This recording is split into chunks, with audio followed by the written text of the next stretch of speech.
Nous sommes en compagnie de Jean Allard qui s'implique dans les Jeux du Québec depuis l'édition de Montréal en 1997.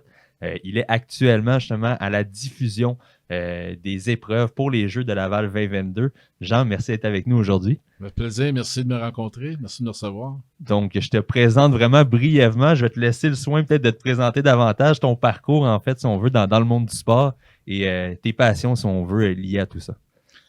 Ben, au niveau des jeux, comme tu as mentionné, ça a commencé en 97, mais ma carrière d'annonceur, je suis annonceur sportif à la base, ça a commencé en 1984. Mes chums jouaient au baseball junior à Antique et j'avais pas leur talent. Alors, à ce moment-là, ben, j'ai pris le micro pour une première fois à 18 ans.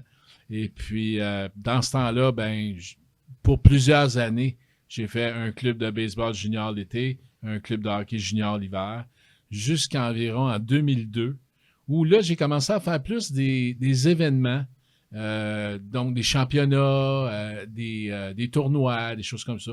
Donc, ça m'amenait à être moins redondant, de ne pas faire la même gig là, pendant 35 fois ou quoi que ce soit dans l'hiver. Et j'ai eu la chance en 2002 de faire le championnat du monde junior de baseball à Sherbrooke. Donc, les gens de la Fédération internationale étaient là. C'était vraiment mon premier contact international. Et en gardant contact avec ces gens-là et en poursuivant ma passion puis un rêve d'aller aux Olympiques, mais 2 ans après, je suis invité comme annonceur du baseball aux Jeux olympiques d'Athènes en 2004. T'sais, j'ai vécu, moi, les Jeux olympiques de 76. J'avais 10 ans en 76. Je me souviens très bien d'avoir dit, un jour, je vais être aux Olympiques. Très tôt dans ma carrière, j'ai su que je n'irais pas comme athlète. Alors, j'ai dû choisir une autre façon. Et le micro a été vraiment la façon de réaliser mon rêve. Par la suite, j'ai fait le baseball me fait voyager depuis ce temps-là. J'ai fait plusieurs championnats du monde. J'ai fait les Jeux de Beijing également au baseball. Et puis, l'été dernier, j'étais à Tokyo aussi pour mes 3e Jeux. Là. Alors, maintenant, à la retraite de mon emploi, je poursuis cette passion-là à temps plein. Je suis pigiste à temps plein. Alors, les Jeux du Québec, comme je disais, comme tu as mentionné, depuis 97 à Montréal. Et puis, comme annonceur de baseball, bénévole. Et puis, depuis 2010 maintenant, je suis à la web diffusion. Oui, du baseball. Et pour les éditions d'hiver, ben là, on me donne plusieurs mandats, là, plusieurs sports là, en studio, quoi que ce soit. Tu as mentionné brièvement que tu es annonceur pour les Jeux de Tokyo, entre autres. Peux-tu nous parler de cette expérience-là, comment c'était pour toi? Ça a été, ça fait 38 ans que je fais ça, là. Ça a été le plus beau voyage de ma vie. 51 jours à Tokyo. Malheureusement, avec les conditions qu'on connaissait, c'était quand même très bien encadré. Je me suis jamais senti là-bas, jamais senti en danger.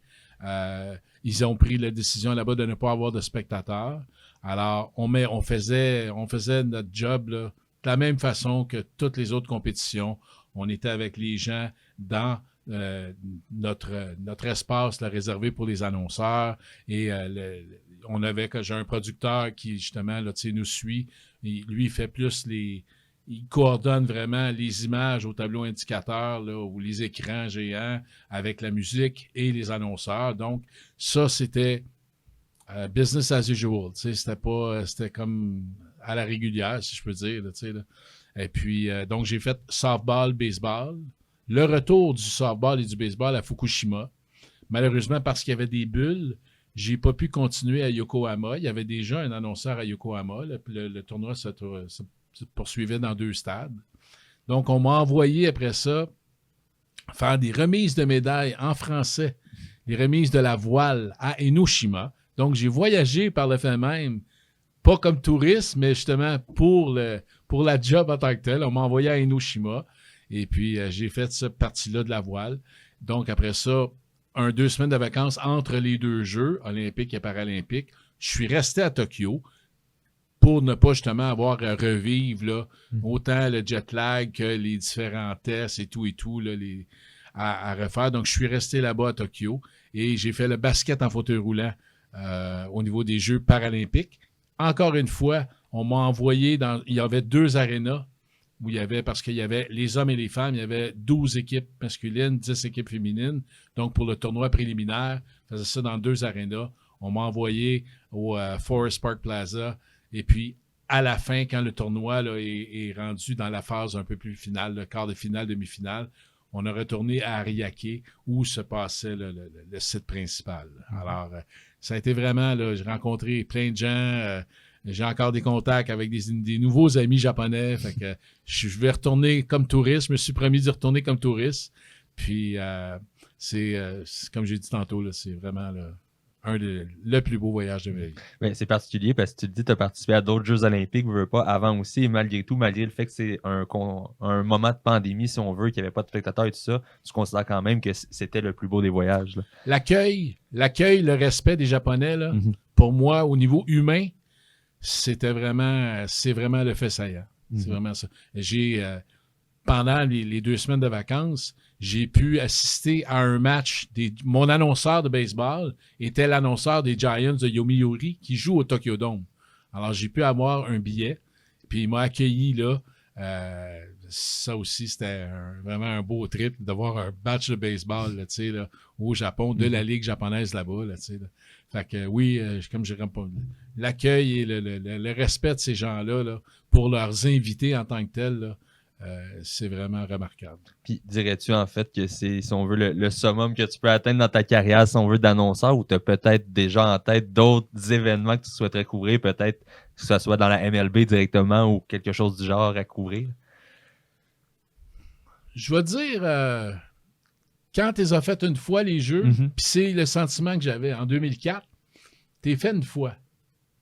Tu te dis, bon, OK, j'ai été tenace, j'ai été persévérant, j'ai peut-être un certain talent, je suis là une fois.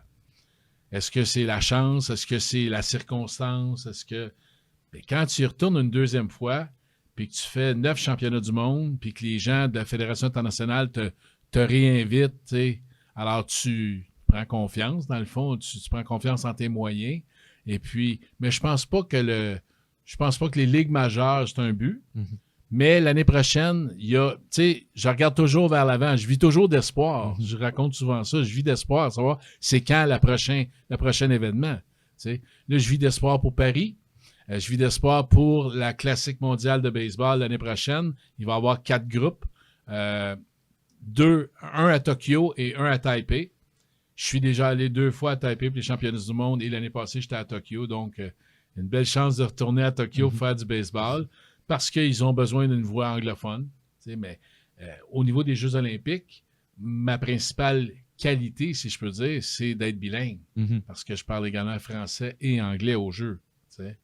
Mais pour d'autres événements qui sont seulement en anglais, il y en a plein d'autres annonceurs anglophones. Alors, faut être dans ma position, dans ma situation, il faut que je sois sélectionné à toutes les fois. C'est pas un gimme, c'est pas un pote de 2 pieds. Il faut vraiment que les conditions gagnantes soient là puis que je sois choisi. En termes de Jeux du Québec, comment ton rôle a évolué depuis 1997? Bien, j'ai fait, comme j'ai mentionné, j'ai commencé comme annonceur du baseball. Donc, au début, en 97, il n'y avait pas de web diffusion.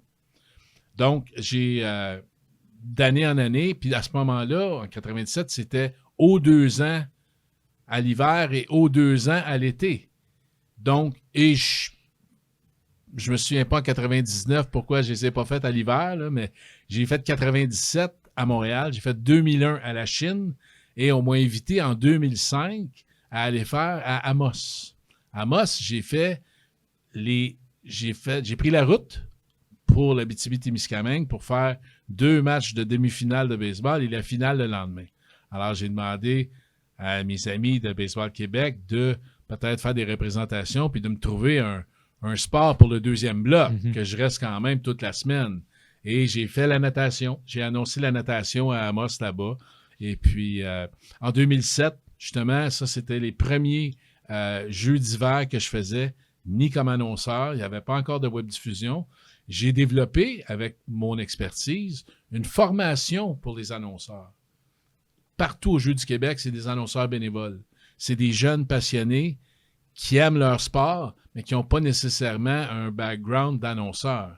Alors, dans cette formation-là, c'est une séance d'information en tant que telle pour leur donner une petite dose de confiance, des trucs, vraiment, là, leur donner vraiment le goût de faire ça aussi, parce que si tu décides de prendre le micro, c'est parce que tu as le goût de le faire, mais sans avoir l'expérience, ben, si quelqu'un te donne des trucs, te donne, comme je disais tantôt, une petite dose de confiance en tant que tel, ben, ça peut juste aider à la présentation de l'événement. Alors, j'ai été engagé pour faire cette formation-là et j'ai même donné des scripts d'événements à ces jeunes annonceurs-là. Donc, quand il arrive pour toutes sortes de situations d'urgence ou quoi que ce soit, des situations usuelles dans la compétition, des retards dans la compétition ou quoi que ce soit. Alors, le jeune, quand il arrive quelque chose dans la compétition, il n'y a pas à inventer des mots, il n'y a pas à chercher ces mots, c'est écrit. Je travaille comme ça lors des Jeux olympiques. Je travaille avec des scripts. Alors, je redonne un peu. C'est ma façon à moi de redonner à la nouvelle génération d'annonceurs. Là, je l'ai fait également en 2015 à Drummondville. Et puis, cette façon-là d'aider les jeunes de la nouvelle génération d'annonceurs, là, c'est ma façon aussi à moi de redonner. Là, Puis est-ce que c'est un peu tout ça qui rend les Jeux du Québec pour toi aussi oui, spéciaux? Hein? De revenir à toutes les années, oui. Ben, la jeunesse sportive aussi, là, j'ai malheureusement pas fait les Jeux comme athlète. Comme j'ai dit, très, très jeune, j'ai su que ma carrière sportive, elle irait pas très loin. Mais c'est ça, c'est de ma façon à moi de redonner, avec mon expérience, avec mon talent, puis de m'impliquer au niveau des Jeux. Puis de ton côté, justement, tu dis que tu veux redonner un peu à la jeunesse, mais qu'est-ce qui t'incite encore à t'impliquer autant aussi et de participer, veux pas, au jeu à ta façon en faisant justement la diffusion encore aujourd'hui? C'est la passion. C'est la passion. C'est mes 12e Jeux, mes 8e à la web diffusion. Alors, c'est la passion. C'est la passion qui me tient, puis je vais continuer tout le temps. Tant qu'on va vouloir de moi au micro, je vais continuer. Puis est-ce qu'il y a une édition en particulier qui retient ton attention jusqu'à maintenant? Tu sais, une édition qui est ton coup de cœur, si on veut, depuis que tu t'impliques dans les Jeux? C'est dur à dire. Ouais. Chaque édition a son piquant. Rencontrer des gens des régions, c'est sûr qu'en faisant le baseball, ce que je m'appliquais, par exemple, depuis 2010 à la web diffusion, dans chaque édition, je contacte des gens de la région haute. Par exemple, on a fait à Gatineau. En 2010, c'était à Gatineau. En 2012, à Shawinigan. En 2012, à Shawinigan, j'ai rencontré la personne de Baseball Québec-Mauricie qui est venue nous parler de baseball à Mauricie. J'ai fait la même chose en 2014 à la Rive-Sud, à Longueuil. On a parlé de baseball Rive-Sud. À Montréal, j'ai un copain qui est Patrick Carpentier, un historien du baseball, qui est venu nous parler vraiment de l'histoire du baseball à Montréal. Donc, c'est vraiment plus spécifique à chaque ville haute en tant que telle des Jeux. Ça, c'est le fun aussi. C'est sûr que ça doit dépendre des journées, mais est-ce que tu peux nous parler un peu d'une journée classique pour toi pendant les Jeux? Ça ressemble à quoi?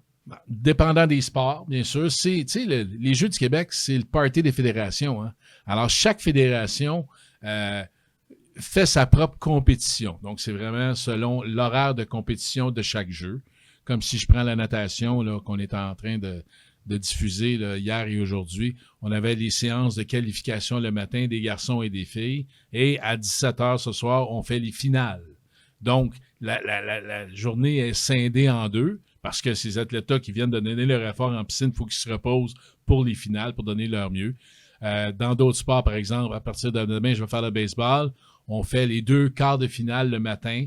Donc, les 2 matchs de quart de finale qui seront au mai. Parce qu'au niveau technique, il faut s'installer aussi là, au niveau des caméras.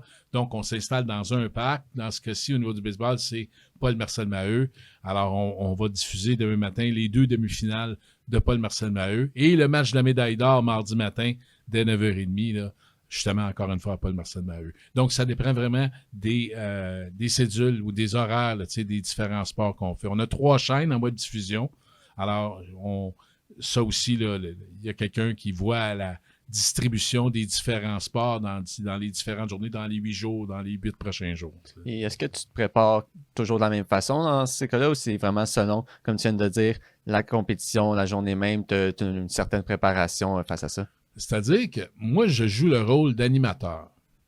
Donc, je suis l'animateur, je suis je suis pas le descripteur. Dans chacun, puis c'est la beauté aussi de mon rôle, dans le sens que je suis un ancien joueur de hockey. Donc, j'ai toujours un analyste avec moi. L'analyste qui est de la fédération, qui, lui, connaît plus son sport.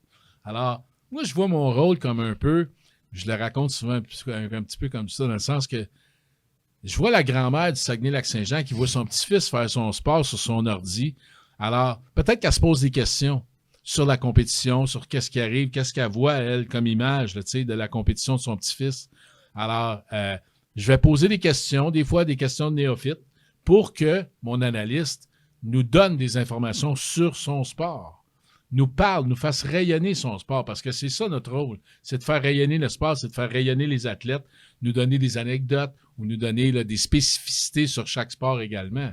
T'sais. Alors, moi, comme je suis un joueur de hockey, je vais poser des questions, je fais une belle pause sur la palette, puis l'analyste, il part, puis il parle de son sport.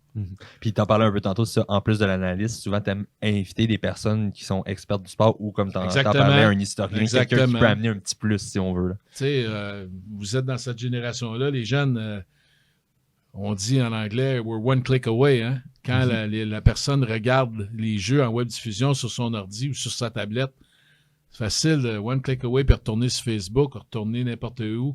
Alors, de garder l'intérêt, d'inviter d'anciens athlètes de leur sport, venir nous parler des anecdotes, de venir parler justement les directeurs techniques de différentes fédérations, de venir nous parler de leur sport, du développement de l'athlète dans leur sport, puis de faire, encore une fois, rayonner les athlètes, puis de faire rayonner les fédérations.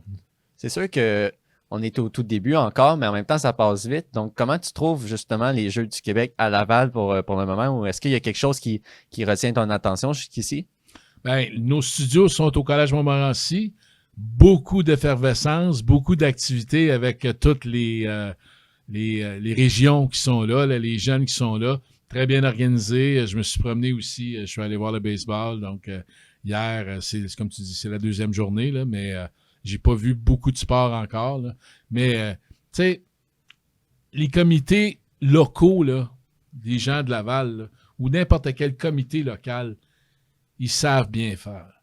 Ils savent bien faire pour s'occuper des jeunes, de l'hébergement, de la sécurité des jeunes. Puis les fédérations s'occupent du côté sportif. Alors, les Jeux du Québec, depuis, moi, comme j'ai dit, ça fait 25 ans, depuis 97, là, ça a toujours été des belles expériences. Mais écoute, Jean, merci en fait pour ton temps aujourd'hui. C'est vraiment très apprécié. On va te laisser retourner à ta diffusion également. Et on va te suivre évidemment tout au long des Jeux via la web diffusion également. Donc, merci de t'impliquer et merci en fait de ton passage. Sur le site des Jeux, l'onglet web diffusion, vous choisissez chaîne 1, 2, 3. Si vous voulez me voir, choisissez la 3. On va y aller avec ça. Mais je veux dire, tu sais, toute la journée, là, aujourd'hui, tantôt on était en eau libre. Il y a le volleyball de plage aujourd'hui. Chaque journée, on a des sports différents. Donc, découvrez les Jeux du Québec. Découvrez pour les gens des familles, pour les gens des régions. Découvrez vos jeunes qui font leur sport préféré puis qui sont ici à Laval. Mais merci encore, Jean. C'est très apprécié. Merci.